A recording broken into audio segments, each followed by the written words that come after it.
We're now joined by Brian Sabina, who's Chief Economic Growth Officer at the New Jersey EDA. That's the Economic Development Authority. Good to see you, Brian. Great to see you, Steve.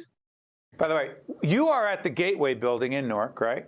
I am. We're on the way back into the office full time. We're excited. And NJPBS has a great studio there that we'll be using soon. Hey, what's over your shoulder?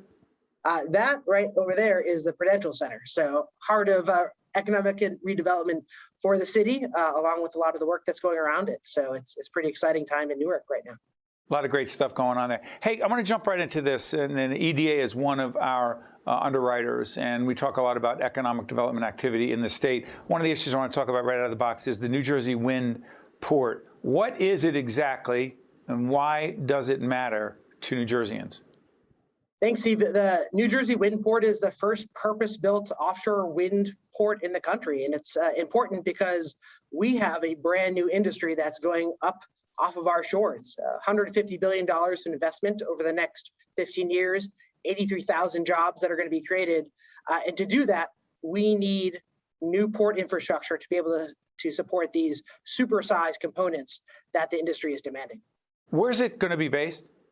The wind port's in Lowerlloways Creek, which, if you haven't heard of it, is in Salem County. So in the southern part of our state, it is right just north of the Delaware Bay with great open access to the Atlantic Ocean, no vertical restrictions, which is really important because as we move components out from the New Jersey Wind Port, they're actually vertical. They're so tall that they are about the size of the Statue of Liberty. So making sure we're outside of all bridges and power lines was really important when we selected that site. Yeah, I want to switch gears and talk about the Zero Emission Initiative, NJZIP. By the way, let's put on the screen the EDA's website so people can find out more about what's going on there. By the way, the EDA is not a for-profit entity. It is of government but not in government and has its own governing operation. The New Jersey Zero Emission Incentive Program, NJZIP, what is it? So NJZIP is at its core a voucher program for small businesses to help convert their fleets over to from gas or diesel vehicles to electric vehicles. So if you are a bakery or a plumber or other sorts of small businesses, it allows you to make the decision to go electric sooner. As you think about transforming your delivery vehicle or your commercial vehicle into the 21st century. You know, the term environmental justice is thrown around a lot, but from a practical point of view, A, what does it mean? And again, I know I ask this a lot, why does it matter? Environmental justice is an incredibly important topic, not just for NJEDA, but for everybody in the Murphy administration.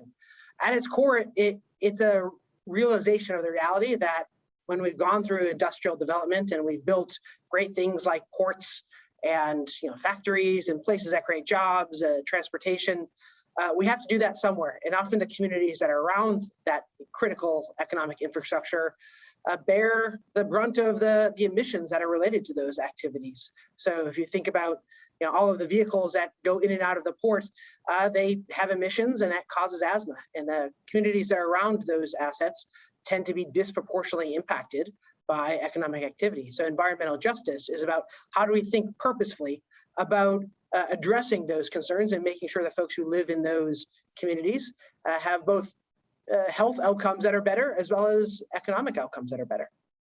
Let me ask you this, Brian. Governor Murphy, and by the way, we're doing this program at the end of September. We also just conducted an in-depth interview with Governor Murphy and his Republican opponent, Jack Ciattarelli. This will be seen before and after that election on November the 2nd.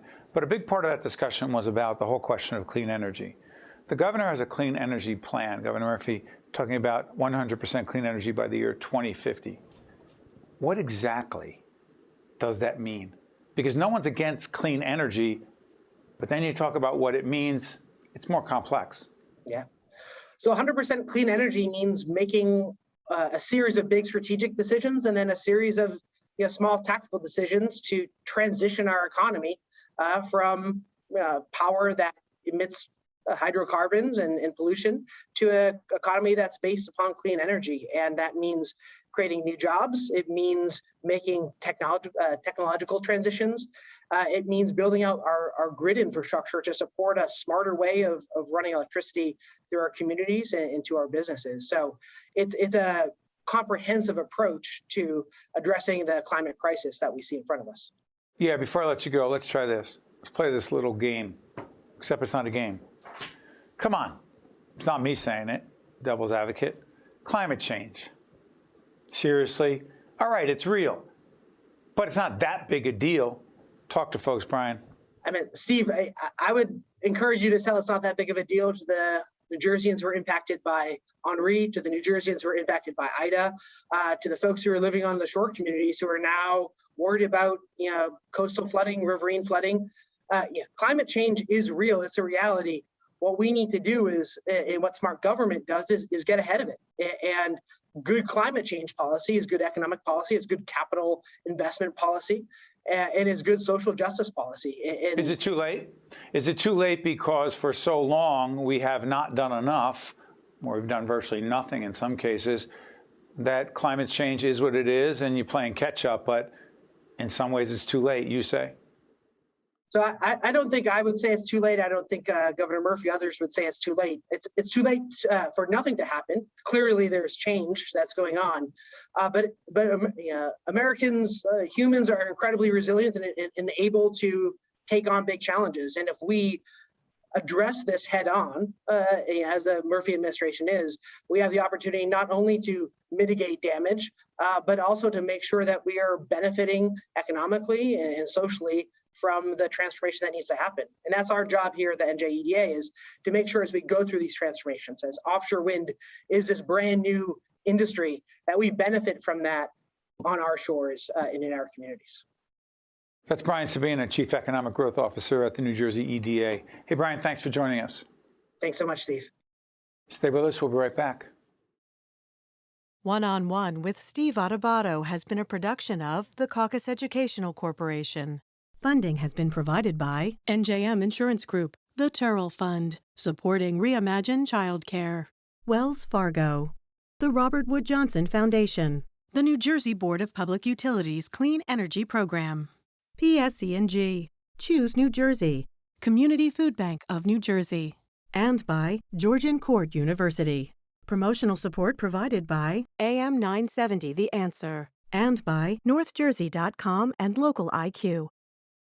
We are the Community Food Bank of New Jersey, and we are there. We are there for more than 1,000 food pantry and feeding program partners. We are there for our neighbors in need, nearly 1 million of them who struggle with hunger. Working together with volunteers, partners, and donors like you, we fill the emptiness caused by hunger with food, help, and hope. We are CFBNJ, and we are there. Join us. Go to cfbnj.org now.